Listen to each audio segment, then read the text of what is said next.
Boa tarde, bom dia, boa noite, meus queridos. Sejam bem-vindos a mais um aulão promovido pela Diretoria de Educação da Secretaria Municipal de Educação de São Cristóvão. Eu sou o professor Andrei, vou botar meu nome aqui, ó, Andrei. Sou professor de língua portuguesa da Rede Pública Municipal de São Cristóvão. Atualmente eu estou dando aula à noite aí no Colégio São Cristóvão, na MF São Cristóvão. Então, um salve especial aí para os alunos da Escola, né, Municipal de Ensino Fundamental São Cristóvão. Mas, de certa forma, a gente chega a todos vocês que estão aí se preparando para mais uma avaliação externa. E eu sei que vocês vão jogar duro e vão aí trazer um resultado bem positivo para a escola de vocês, para a nossa rede pública, e no final, o mais importante é que vocês realmente ganhem aí esse aprendizado, tá? Caneta, lápis, borracha na mão, materialzinho na cadeira, sim, na carteira, simbora para mais uma resolução de questões relacionadas ao nosso foguetinho aí. Turma, quero começar dando uma dica matadora para vocês, uma dica que vai fazer com que vocês acertem várias questões na prova. A gente, quando é aluno, e eu fui aluno também, viu? Não faz muito tempo, não, eu sou novinho. Quando a gente é aluno, a gente tem um costume muito grande de começar primeiro a ler o texto e depois ir para a questão. Quero trazer uma dica matadora para vocês, ó. Uma dica que vai ajudar vocês a arrasarem demais na prova. A primeira coisa, depois de organizar o nome, a data direitinho lá na prova, vai ter o fiscal que vai dar todo o suporte a vocês. A primeira coisa que vocês vão fazer é procurar a pergunta. Ó, vocês vão olhar primeiro para a pergunta. Então, pegou a prova, vai lá para a primeira questão, lê a pergunta. Depois que vocês lerem a pergunta, aí vocês vão para o texto e vão ler o texto com a ideia mais ou menos daquilo que vocês vão ter que procurar como resposta. Combinado? Então, ó, a partir dos foguetinhos agora que vocês vão fazer e no dia da prova, vocês primeiro vão olhar para a pergunta. Combinado? Vamos fazer aqui um teste, ó. Quando a gente olha para a primeira pergunta, a primeira diz assim, ó, nesse texto, trata-se principalmente sobre o quê? Aí a gente transforma o comando, a consigna, numa pergunta. Ó, vou ler. Nesse texto, trata-se principalmente sobre... Então, a pergunta que a primeira questão faz é o seguinte, ó, de que é que o texto trata? Esse texto trata de quê? Aí agora a gente vai ler o texto já com o interesse de procurar a resposta. Quero nessa proposta ainda dizer a vocês o seguinte, ó. Para o mesmo texto, eu vou ter duas questões. Não é isso? Então, ó, a primeira questão pergunta de que o texto trata, sobre o que o texto trata. E olha a pergunta da segunda, ó. Entre as frases escritas pelas crianças, então, ó, no texto, nós vamos encontrar frases que foram escritas por crianças. Olha a pergunta. Entre as frases escritas pelas crianças, a que define algo de maneira triste foi escrita por quem? Então, o que é? Olha, nós não lemos o texto ainda, mas o que é que a gente já compreende? O texto vai ter frases escritas por crianças e nessas frases, alguma criança escreveu algo triste. E a segunda questão quer saber quem foi essa criança, tá? A gente não pode passar para a terceira questão, porque a terceira questão não trata do mesmo texto. A gente vai, então, ficar só na primeira e na segunda. Aí vamos lá, ó. Primeira questão. sobre o que é que o texto trata. E na segunda, tem frases que foram escritas por crianças. E uma dessas crianças escreveu uma frase triste. Lá a gente já pode fisgar mais ou menos quem foi essa criança e facilitar a nossa resposta. Combinado? Cuidado! Lembrem-se que vocês têm um tempo para fazer essas questões. Então, manter a calma, manter o foco é fundamental para que a gente se saia bem. Combinado? Aqui eu só quis trazer para vocês algumas estratégias. Mas vamos voltar para a primeira. A primeira quer saber de que o texto trata. Segunda, a segunda traz frases que crianças escreveram. E a segunda quer saber quem foi a criança que escreveu uma frase de maneira triste, que traz uma temática triste. Então, na leitura do texto, a gente já vai conseguir fisgar algumas informações. Simbora pro texto? Vamos lá, ó. Uma coisa boa pra gente, ó. Pegar o lápis e vai lendo, acompanhando a leitura, ó. Com muita calma, com muito cuidado, certo? Todo texto tem um título, tá? Todo texto tem um título. E é bom que a gente comece a leitura do texto pelo título. Ó, o título desse texto: A Casa das Palavras. Todo título vai predizer o texto. O título existe no texto para deixar a gente curioso, para aguçar o nosso interesse pela leitura do texto. No título, a gente já começa a pensar assim: bem, eu tenho casa. Tem gente que não tem casa, tem gente que mora na rua, mas palavras podem ter casa. A casa das palavras. O que o que seria a casa das palavras? Vamos ver. Andam dizendo, vamos comigo, ó. Andam dizendo que uma imagem vale mais que 1000 palavras. É uma frase de efeito com ar de modernidade. As pessoas acreditam e até repetem. Mas, ficou faltando um M aqui, mas não é verdade. Os próprios cultores da imagem tiveram que cunhar uma frase para louvá-la. Talvez por achar difícil criar uma imagem que dissesse a mesma coisa, com a mesma clareza. Felizmente, o mundo está cheio de pessoas que amam as palavras e que se encantam com elas. Ó, terminamos o primeiro parágrafo do texto. Professor, como é que a gente sabe que o primeiro parágrafo terminou? Primeiro, geralmente os parágrafos eles têm um espaço. Aqui não tem, mas geralmente os textos começam aqui, né? Os parágrafos, ó, andam dizendo, começaria aqui com esse espaço. Mas na ausência do espaço, a gente consegue entender que aqui acabou o parágrafo, porque olha o espaço aqui, ó. Ó. Então já veio para cá. Se veio para cá, ó, aqui é o segundo parágrafo. É interessante que antes de a gente ir para o segundo, a gente entenda de que é que o primeiro fala. O primeiro texto vai dizer que alguém diz que uma imagem vale mais do que 1000 palavras, só que eles vão dizer depois, né? O autor vai dizer depois que, ó, talvez os próprios cultores da imagem tiveram que cunhar uma frase para louvar essa imagem. Então, ó, uma imagem vale mais do que 1000 palavras, mas nem sempre isso rola. Por quê? Porque quem elabora uma imagem, quem produz uma imagem, precisa dar um nome a essa imagem. Aí, olha como é que ele termina o primeiro parágrafo, ó. Felizmente, o mundo está cheio de pessoas que amam as palavras e que se encantam com elas. Então, o primeiro parágrafo vai tratar da importância da palavra, do quanto a palavra significa nesse coletivo social, nesse coletivo de pessoas, certo? Segundo parágrafo. E agora eu vou plantar aqui, ó, um narrador personagem, né? Ele tá falando. Eu vou plantar aqui uma palavra que é nome. Medellín.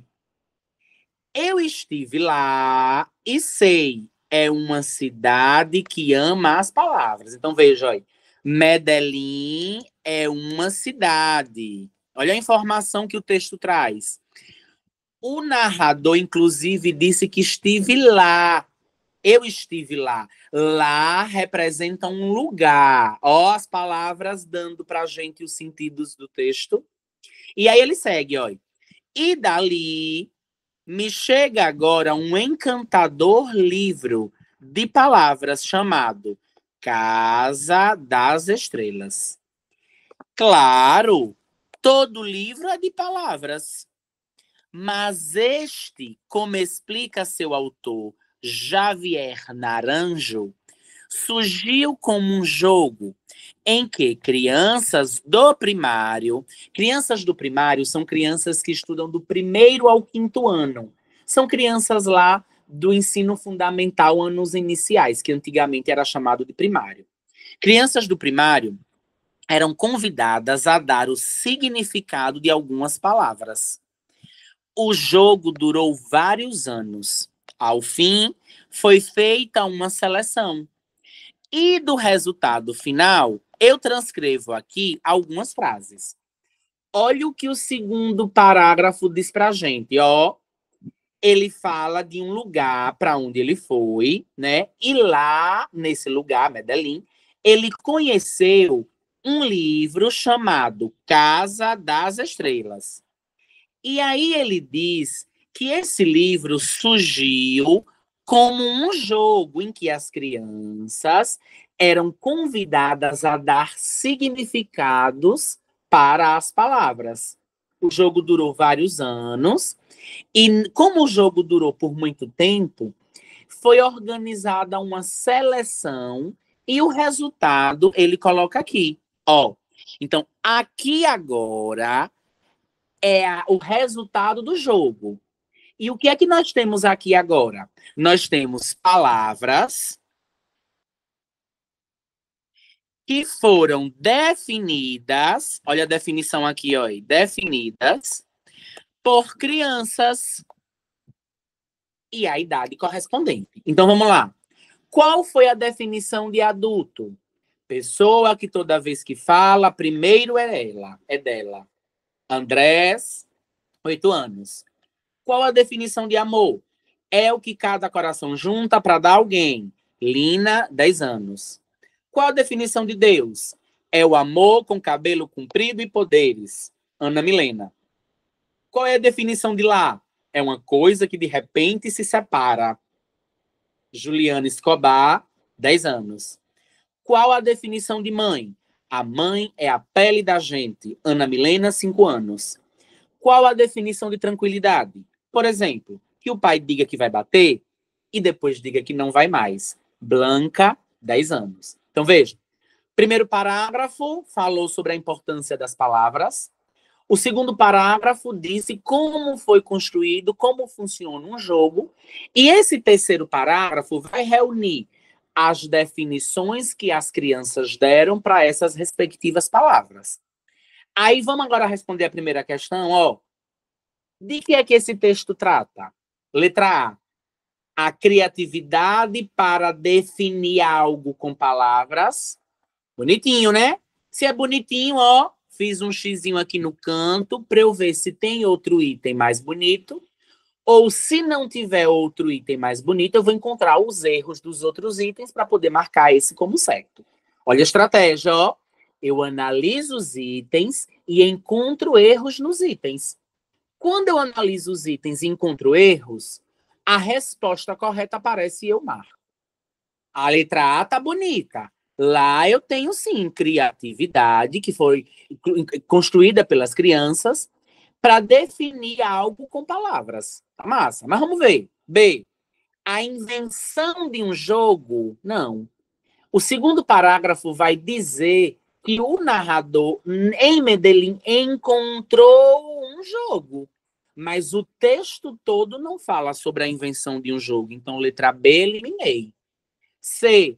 O lançamento de um livro de poesias? Não. A segunda questão diz que lá ele encontrou um livro de palavras chamado Casa das Estrelas. Mas a gente não tem a informação se era um livro de poesia e nem temos a informação de que se tratava de um lançamento. Não, ele encontrou lá esse livro. D. O problema da falta de hábito de leitura no país completamente longe do título do texto. Então, com isso, a gente tem como alternativa correta a letra A. Esse texto trata, principalmente, olhe essa informação aqui, ó. Qual é a principal ideia? A criatividade para definir algo com palavras. Letra A. Acertaram aí? Estão comigo? Simbora para a segunda. Ei, lembram-se que na segunda a gente já sabe o que é que ela quer, que a questão quer? Lembram-se que na segunda o comando é, ó, as crianças definiram palavras. Nessas definições, qual foi a criança que trouxe uma definição de maneira triste? Aí vamos lá, ó. André disse que adulto é uma pessoa que fala primeiro é dela, que fala que primeiro é dela. Beleza, aqui não tem nada de triste. É assim, né? Às vezes é assim. Lina vai definir o amor como sendo o que cada coração junta para dar alguém. Coisa romântica, coisa fofa. Deus. Ana Milena define Deus como o amor com cabelo comprido e poderes. Fofa também, bem romântica, não tem nada de triste. Juliana Escobar vai definir o lar como uma coisa que de repente se separa. Então, Juliana trouxe uma definição triste, né? Quem é que não fica triste quando o pai se separa da mãe? Quando o irmão mais velho casa e sai de casa? Quando um tio com quem a gente convive há tanto tempo se muda, viaja? Então, quando no lar há uma separação, de fato é uma situação triste. Então, quem define algo numa temática de tristeza é a Juliana Escobar. Ana Milena vai definir mãe como a pele da gente, né? Então, algo bem próximo, bem carnal, bem romântico também. E a Blanca vai definir a tranquilidade como uma suavização. Olha, quando o pai diz que vai bater e depois diz que não vai mais. Eita, coisa boa, né? Quando a mãe encomenda aquela surra, o pai encomenda aquela surra e depois desiste, aí realmente é tranquilidade. Então, quem traz uma informação, uma definição com uma temática mais triste é a Juliana Escobar. Onde é que está a alternativa em que aparece a Juliana Escobar? Letra C de casa. Cochilaram? Não cochile, não. Acorde aí, acorde aí. Vamos agora para a terceira, ó. Terceira fácil. Não vou direto para o texto. Na terceira eu vou procurar quem, professor? Vou procurar a pergunta. Olha a pergunta da terceira, ó. A palavra nunca aparece em negrito na resposta de Elga para fazer o quê? Aí vamos lembrar, quando é que a gente usa a palavra nunca? Sempre em contextos de negação. E com certeza a Elga deve ter empregado a palavra nunca nesse sentido. Aí depois que a gente entendeu que a questão quer saber qual a finalidade para que Helga empregou a palavra nunca, nós agora vamos ler a tirinha com essa intenção. Para que ela usou nunca? Aí ela vai dizer assim, a tirinha começa assim, ó. Hagar e Helga, ou Agar e Helga. Sabe, Helga, eu meio que sinto falta de você me servindo café na cama. Agar fala, né, para Helga. E aí ela diz, você tá brincando? Eu nunca te servi café na cama. Então, olha, quando ela usa o nunca aí, é para desconstruir a informação de Hagar, né? É para dizer, ó, Hagar, eu nunca te servi café na cama. Como é que você está dizendo que sente falta se eu nunca te servi? Então, ela extingue aquela ideia trazida por ele, né? É como se vocês lá na escola, o coleguinha chega e diz assim, ó, professora, chega lá para para Rubiane ou para Letícia no Araçalis e diz: ó, Letícia, fulano me empurrou. Só que o fulano nunca fez isso. Aí ele olha e diz: mas eu nunca te empurrei. Então, o nunca aí foi usado para contestar a informação dada por Agar. E aí, na segunda tirinha, a gente tem, ó, o segundo quadrinho, na verdade, a gente tem: eu sei, eu só disse que sentia falta. Qual é a lógica dessa tirinha? Ele sente falta de algo que ele nunca teve. E como a gente nunca teve algo, a gente sente falta. Ai, como eu sinto falta de um banho na minha banheira de hidromassagem. Mas eu nunca tive uma banheira de hidromassagem. Tá, por isso eu sinto falta. É essa a lógica dada aí na tirinha. Aí agora vamos para a pergunta. Ó. Então, a palavra nunca, que aparece em negrito, foi usada para quê? A. Demonstrar que ela pretendia agradar o marido desde as horas iniciais do dia. Não. Ela não queria agradá-lo. Ela usou nunca para refutar essa informação dele, para contrariar essa informação, porque ela não é verdadeira. Então, ela não tem nenhum interesse de demonstrar o agrado, não. Até porque nunca não combina com agrado. B. Destacar que ela discorda do marido, massa. Agora, olha a continuidade aí. Por já ter servido café na cama para ele, falso. Ela discorda porque ela nunca serviu. Inclusive, ela usa essa expressão: eu nunca servi, tá? C. Indicar que a esposa não entendeu o comentário. Não, ela entendeu. Ela entendeu tanto que ela condena, que ela contradiz. E é o que vai aparecer na letra D, ó. Reforça a negação, indicando que ela jamais serviu café na cama. Alternativa correta, letra D. Querem uma dica boa? Ó, a gente na leitura do enunciado, né? A gente viu que a palavra nunca indica negação. Gente, toda vez que a questão quiser analisar uma palavra, pensem, onde é que eu uso essa palavra? Em que contexto eu emprego essa palavra? Então vamos pensar na palavra agora. Agora vai sempre para a gente dar uma ideia de tempo. Vai tomar banho, menino? Aí vocês respondem, vou agora. Ou seja, vocês estão respondendo que a ação de ir tomar banho vai acontecer no momento da fala. Então, agora indica tempo, nunca vai indicar uma ideia de negação, durante vai indicar tempo, rapidamente vai indicar modo. Então, vejam que as palavras, elas possuem uma identidade de sentido. E quando a questão quiser analisar uma pergunta assim, vocês param, pensam, mas tem que ser rápido, senão o tempo vai embora e vocês não conseguem fazer. E essa palavra vocês colocam num contexto que vocês geralmente usam. Ninguém aqui fala mandarim. Ninguém aqui fala tupinambá. Todos nós falamos a língua portuguesa. Então, a gente usa palavras e expressões da língua portuguesa a todo momento. E é isso que a questão vai querer que a gente analise. Então, ó, se um bom aluno percebesse que nunca indica negação, ó, matava a charada com a própria afirmação que é dada no item. Nunca negação. Fechamos? Quarta questão, ó.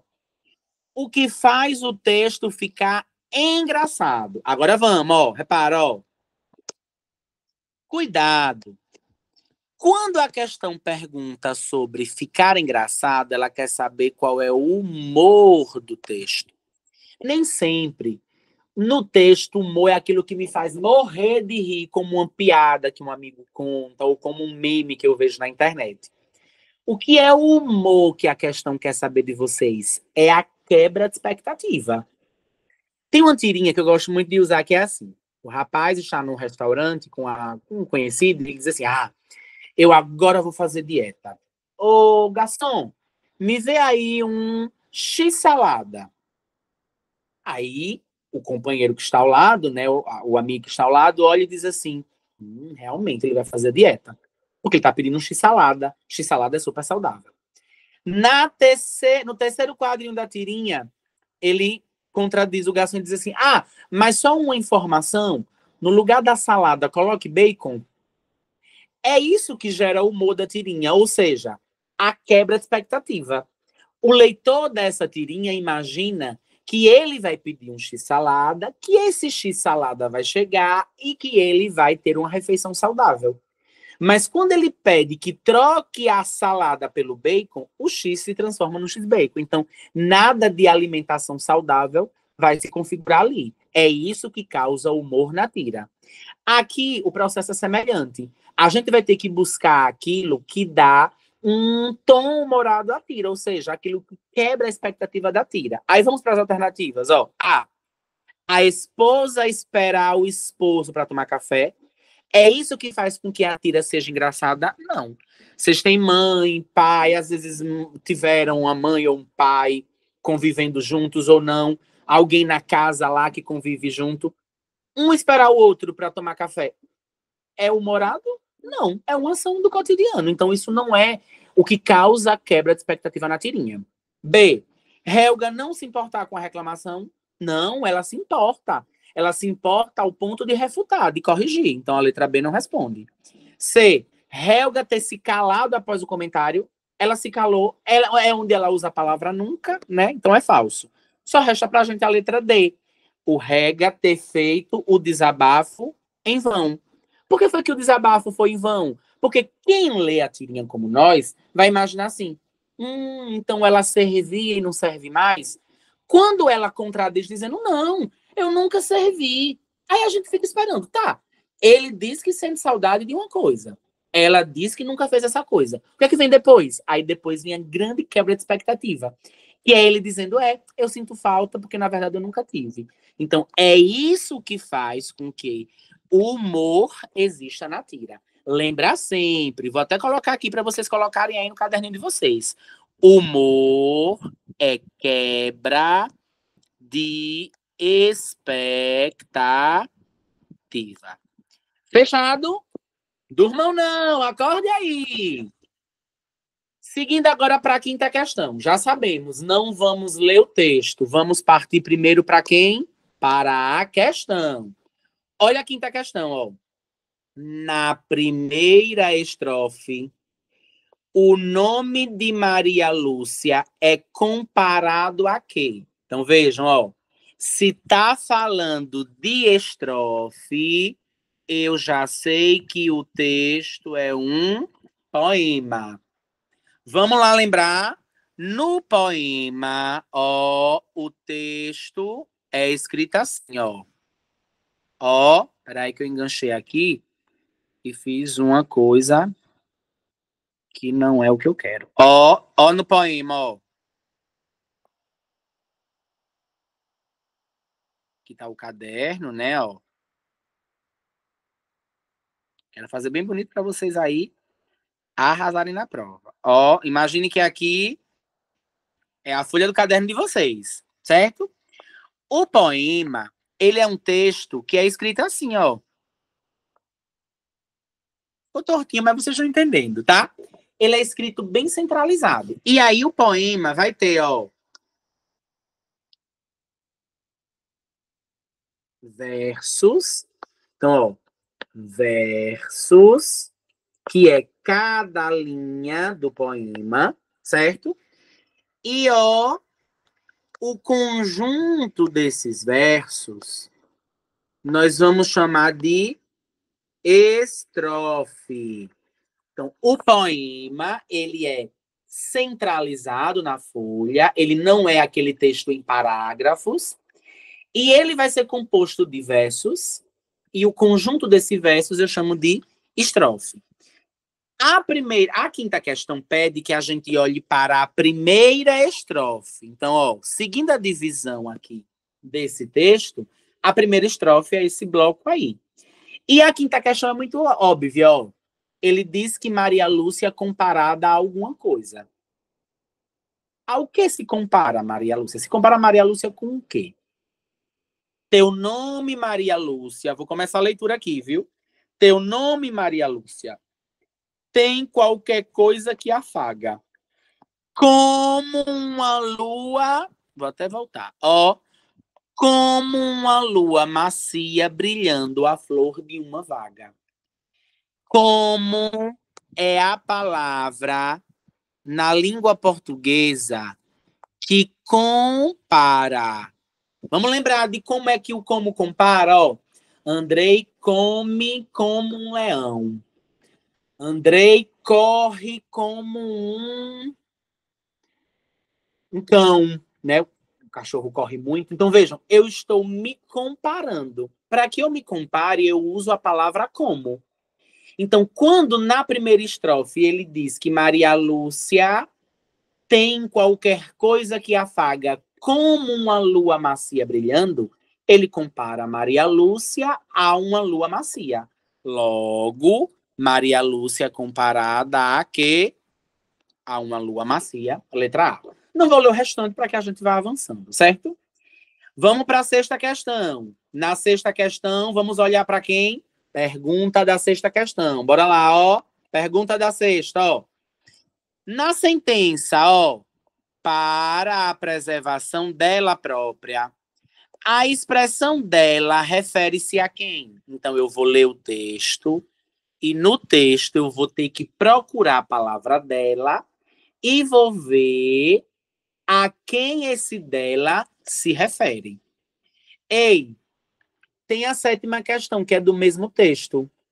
Vamos já ver o que é que ela quer, para a gente já fazer um caminho bem próximo. Ó, na sétima, ele diz assim, ó, no trecho, pois provavelmente ocorrerá. A palavra pois dá a ideia de quê? Então, quando a gente achar a palavra pois, a gente já pinta, já risca, já circula e já entende. Olha a oitava, olha. A oitava vai perguntar a finalidade desse texto. Lembrem sempre, finalidade é para que esse texto serve. Para que esse texto serve? Então, lembrem, a finalidade está sempre associada ao tema do texto e ao gênero, evidentemente. Eu tenho um convite de casamento. Para que? Qual é a finalidade de um convite? Convidar uma pessoa de casamento para o casamento. E aí o convite de casamento vai ter uma estrutura diferente do convite de aniversário, por exemplo. No convite de aniversário eu digo, ó, local, hora, qual é a minha idade, se eu quiser.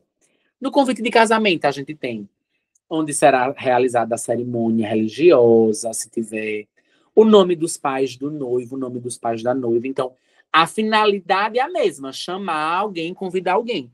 Mas vejam que eles trazem especificidades. Então, todo texto, todo gênero, ele é criado, ele é produzido com uma finalidade. E aí a gente, quando fizer a leitura, já dá para perceber mais ou menos, certo? Vamos só por partes. Vamos voltar para a sexta? Na sexta, a gente vai procurar onde é que aparece o dela e a gente vai entender a quem esse dela se refere, tá? Vamos começar, ó. Em nome da sustentabilidade. Lembra sempre, texto a gente começa pelo título. Em nome da sustentabilidade. O que é sustentabilidade? Sustentabilidade é uma temática que se associa à preservação ambiental. O que é algo sustentável? É algo que se relaciona à manutenção da flora, da fauna, das estruturas ambientais que a gente tem. Sustentável é aquilo que precisa existir para sustentar, ou seja, para ter essa garantia de continuidade. Então, a gente sempre associa a palavra sustentabilidade ao meio ambiente e à preservação ambiental. Então, vejam que é um texto que vai ter uma relação com esse lugar. Lembrem, o texto começa pelo título, e o título tem a responsabilidade de predizer a temática do texto, certo?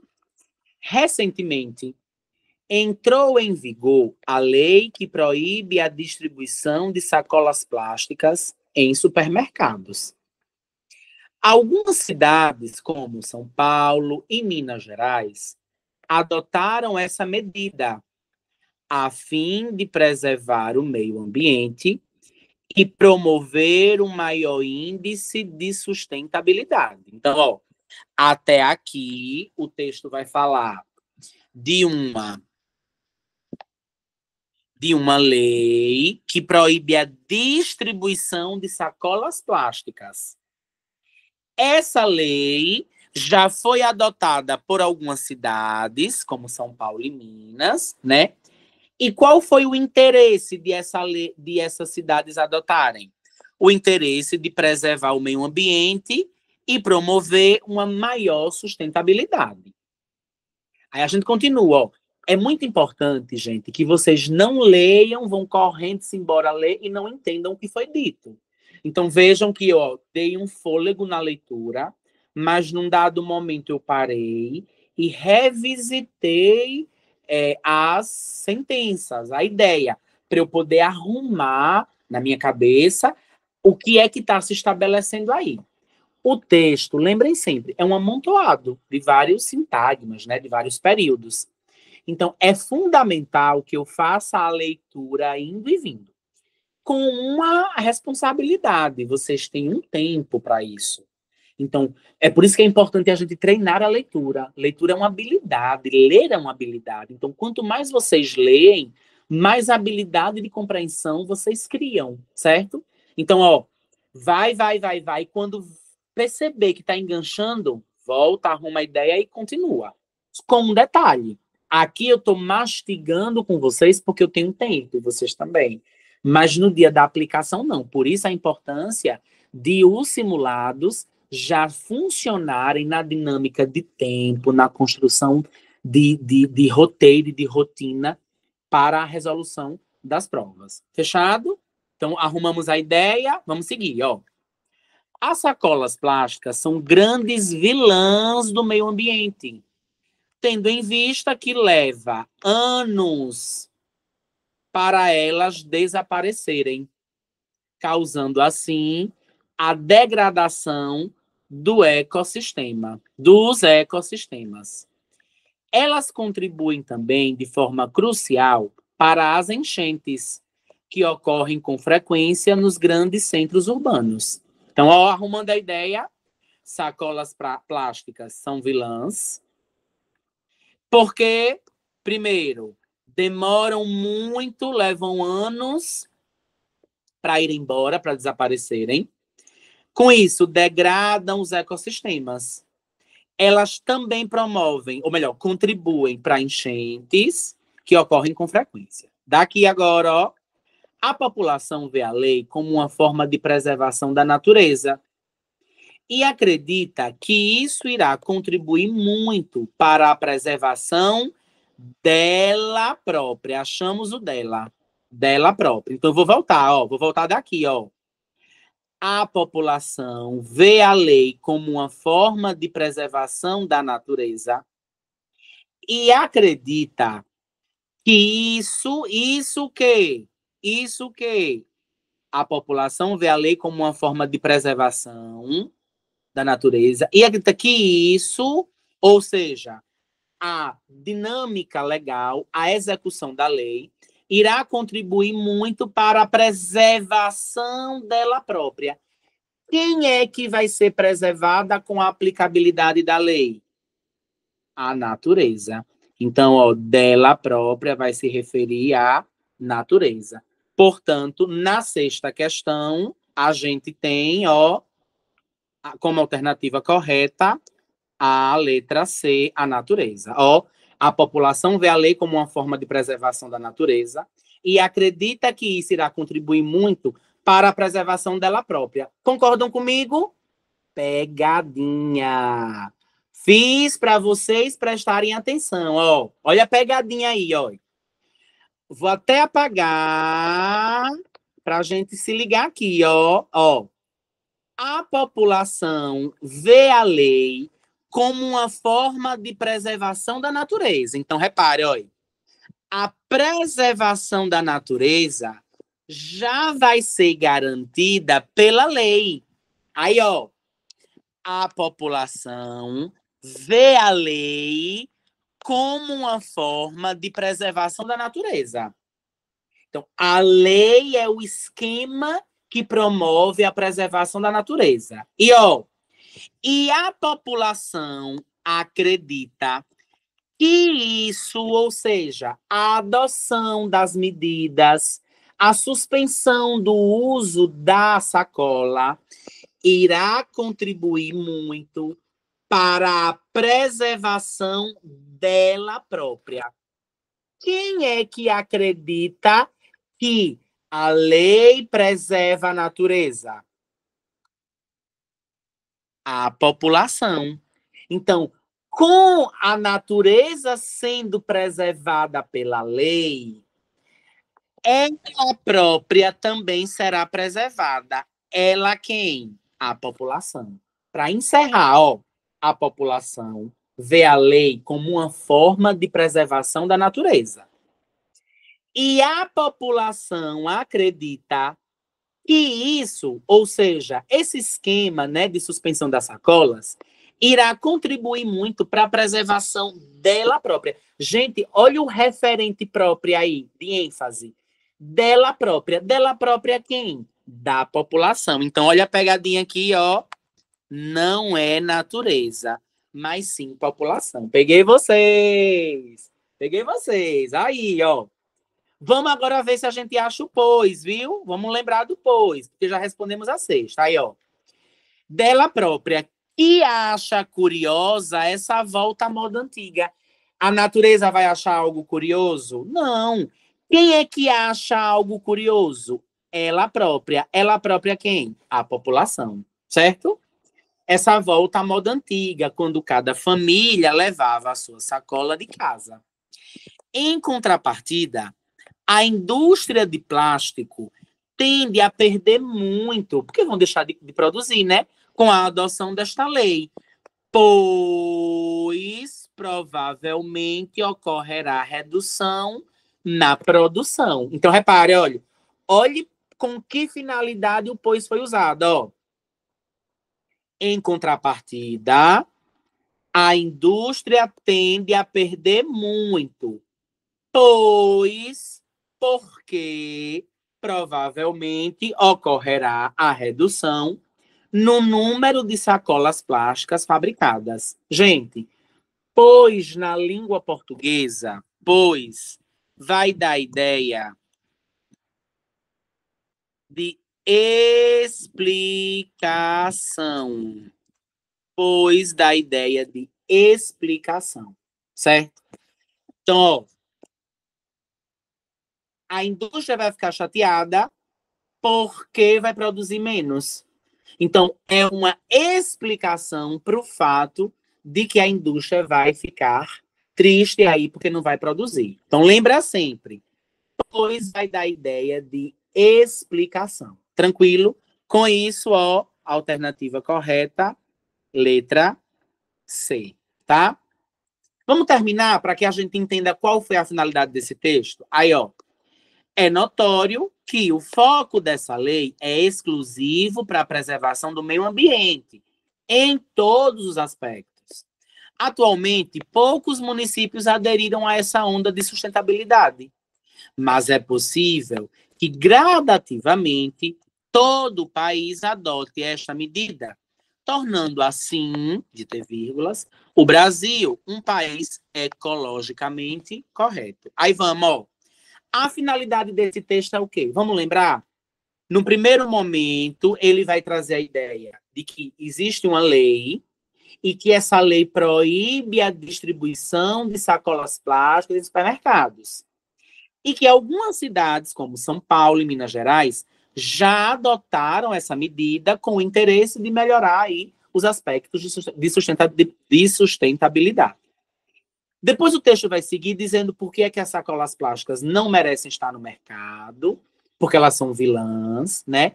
Vai dizer a importância da medida legal, né? A importância dessa lei. Por quê? Porque preserva a natureza e preserva também a população, né?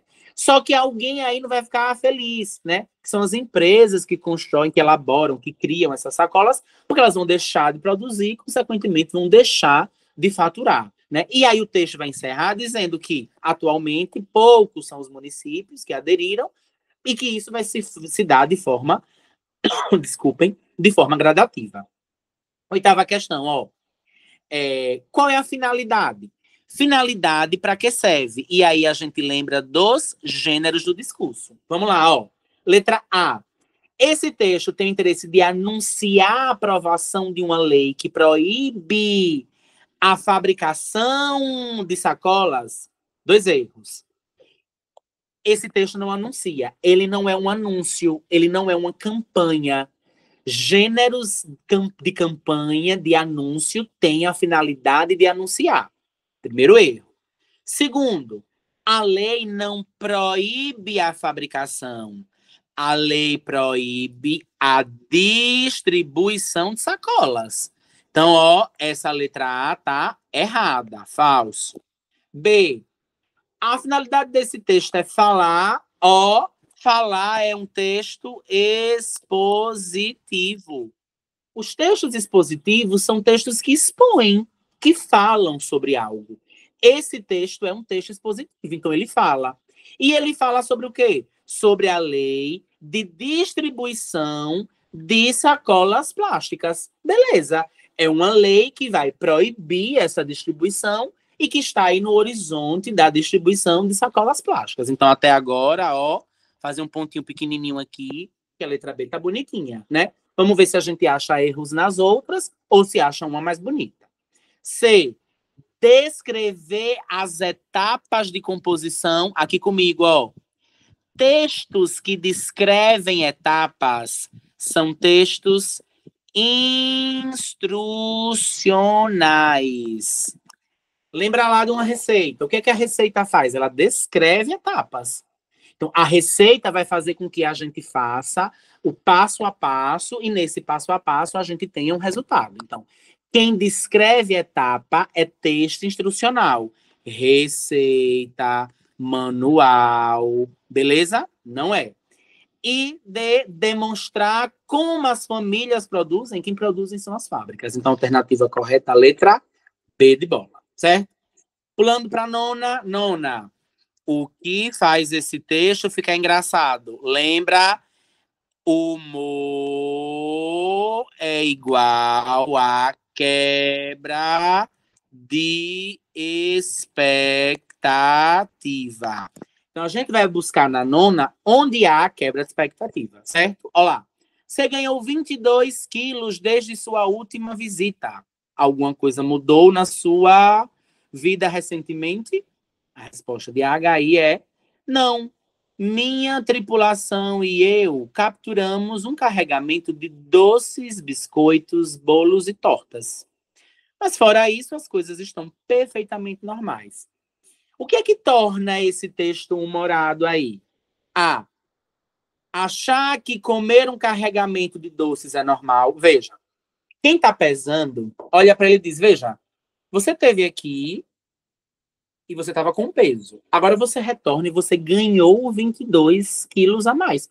O que foi que aconteceu? E aí ele pergunta, né? O que foi que mudou na sua vida? Aí ele fala, não mudou nada. A gente capturou um carregamento de doces, devem ter consumido, né? E com o consumo de doces, a gente sabe que engorda, né?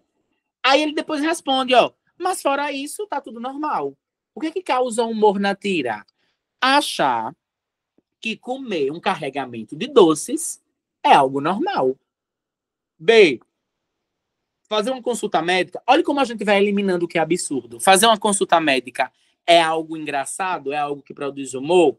C. Ficar surpreso por aumentar o seu peso? Ele não ficou surpreso. Quem ficou surpreso foi o médico, né, o nutricionista. D. Ter aumentado muito o seu peso desde a visita médica anterior? Veja, isso aqui é até interessante. De fato, ele aumentou o peso considerando a última visita. Mas é isso que faz com que o texto fique engraçado? Não. Então, isso aqui é um distrator. Logo, a alternativa correta é essa aqui. Então, ó, questões que perguntam sobre humor, vocês vão ler o texto, a tirinha, e vão buscar o que é que quebra a expectativa. Qual é o fato inusitado que promove aquela... Eita, né? Agora eu entendi. Que promove essa quebra aí. Beleza? 10ª questão, não vamos começar do texto, vamos começar da pergunta. No trecho, ele desapareceu. A palavra ele se refere a quem? Então, semelhante à questão 6, a gente vai buscar o referente da palavra ele. Vamos pegar carona já na 11ª, né? Porque já faz uma leitura só. A 11ª quer saber qual é o gênero do discurso, certo? Aí tem lá, ó. Londres, 29 de junho de 1894. Leonora, minha prima. Perdi o sono. Por que será? Mamãe recebeu uma visita diferente. Depois do jantar, ouvimos um barulho enorme. Eram cavalos relinchando. Alguém bateu a porta. Watson, nosso mordomo, foi abrir. Era um homem esquisito, branco, magro, vestido de preto. Meu cão, Brutus, começou a latir. O homem ficou parado na porta. Disse a Watson que uma roda de sua carruagem havia se quebrado. Mamãe convidou o desconhecido para entrar. Ele deu um sorriso largo, mas não é esse que ele quer, tá? Ele deu um sorriso largo. Estranhou. Talvez eu estivesse com sono. Mas quando ele passou diante do espelho, ainda não é ele, tá? Ele desapareceu. Então, quem foi que desapareceu? Quem foi que desapareceu? Ó, a palavra destacada refere-se a quem? Ó, Brutus, Drácula, espelho, mordomo. A gente ainda não consegue responder, concordam comigo? A gente precisa seguir a leitura do texto, porque esse ele a gente vai encontrar depois, tá? Aí, ó, ele desapareceu. Mamãe ofereceu chá ao estrangeiro. Até agora ele é um estrangeiro. Ele disse que seu nome era Drácula e que morava num lugar chamado Transilvânia. Então, vejam, esse ele é gerada uma expectativa sobre. Então, vejam que eu fui fisgando vários eles, que não era uma pergunta, mas a gente só tinha até então uma pessoa estranha. E nas alternativas a gente não tinha nenhuma pessoa estranha sendo identificada. Por quê? Porque esse ele iria ser apresentado mais para frente. Quem é esse ele? Esse ele é o Drácula. Então, alternativa correta, letra B de bola, certo? Vejam, quanto ao gênero, ele é um bilhete. Lembra sempre, bilhete é uma comunicação rápida. O bilhete eu escrevo assim, ó, pedacinho de papel, boto na geladeira, né? Não tem muitos termos sofisticados, não tem necessariamente uma data. O bilhete é uma comunicação rápida. Então a mãe vai sair e bota assim, ó, Pedrinho, a comida tá na geladeira. Cola lá na porta da geladeira. Pedrinho, esquente o macarrão. Cola lá. Não precisa de data. Não, é uma comunicação instantânea. O diário é um texto que eu uso a primeira pessoa. No diário, eu posso até colocar a data, mas o diário eu não envio para alguém. E veja que nesse texto, a pessoa chamada Edgar, que é quem assina a carta, tá? Ó, que é quem emite, né? É o emitente. E ele escreve isso aqui para Leonora. Leonora é o destinatário. No diário eu não tenho essa estrutura. O diário é um texto meu, então eu pego lá meu caderninho e vou escrever como foi o meu dia na escola. Andrei vai escrever para ele mesmo. Então, não é um texto que eu começo me dirigindo a alguém, tá? Lembra disso, o diário é um texto que fala de mim para mim, sobre mim, e fica comigo, né? Inclusive, as meninas lá, quando eram mais novas, tinham uma cultura do diário com a chave, que ninguém podia ler o segredo, tá? Então, diário também não, bilhete também não. Uma carta, uma carta. A carta vai ter alguém a quem se destina, vai ter a data, vai ter local. Lembrem, a carta era enviada pelo correio. Então, quando essa carta chegava, a pessoa que assinava a carta identificava-se no lugar onde estava na data. Gente, a depender da distância, a carta poderia durar meses para chegar. Então, vai que numa carta eu dissesse assim: olha, eu fiz uma cirurgia do dente. Se a carta chegou com. E eu botava lá, dia 5 de novembro. Se a carta chegou no dia 15, a pessoa ia dizer, ele fez a cirurgia do dente no dia 5, então já deve estar melhor. A data situa situa o leitor, o destinatário, a pessoa para quem eu envio, no tempo circunstanciado pela narrativa, pela história, tá? Então, a carta é a alternativa correta. E notícia não. Notícia tem que ter o quê, quem, onde, quando, tá? Terminando, 10ª questão, nossa última questão. Vamos para a 10ª, 10ª, 10ª, 10ª. Dormiram? Durmam não, não durmam não. Vamos para a 10ª, ó. No verso amigo ou amiga, no verso 9, ó, aqui, amigo ou amiga, ó. Naquele nevoeiro profundo, profundo, amigo ou amiga, quem é que me espera? Quem é que me espera, que ainda me ama, parado na beira do cais do outro mundo? Amigo ou amiga? Que olhe tão fundo em meus olhos e nada me diga. Que rosto esquecido ou radiante face, puro sorriso de algum novo amor. Gente, no verso amigo ou amiga, a palavra destacada dá a ideia de quê? Adição, bora. Adição é ir. Comprei banana e maçã. Então, vocês, quando ouvem, entendem que eu comprei as duas coisas. Então, adição é ir. Alternância. Alternância é a resposta. Alternância ou, ora, tá? Comparação. Comparação, a gente viu naquela questão, é o como. Lúcia é como uma lua, tá? Concessão. Concessão é o embora, ainda que, tá? Meus amores, foi uma alegria passar esse pedaço. Eu tô gravando à tarde, não sei a que horas vocês irão ver, mas foi uma alegria estar durante essa tarde. A gente passou até de 1 hora discutindo essas questões com vocês. Tomara que vocês peguem essas dicas todas e possam aprimorá-las na resolução dos foguetinhos. E no dia da prova, lembrem-se de mim, lembrem-se dos professores que passaram esse percurso inteiro com vocês. Joguem duro e arrasem, que nós estamos aqui na torcida. Cheiro no coração de cada um. Contem comigo, precisando. Estou na MF São Cristóvão à noite, na Secretaria de Educação pelo dia, torcendo por vocês, porque eu sei que a gente vai arrasar e que vai dar certo. Cheiro no coração. Até mais.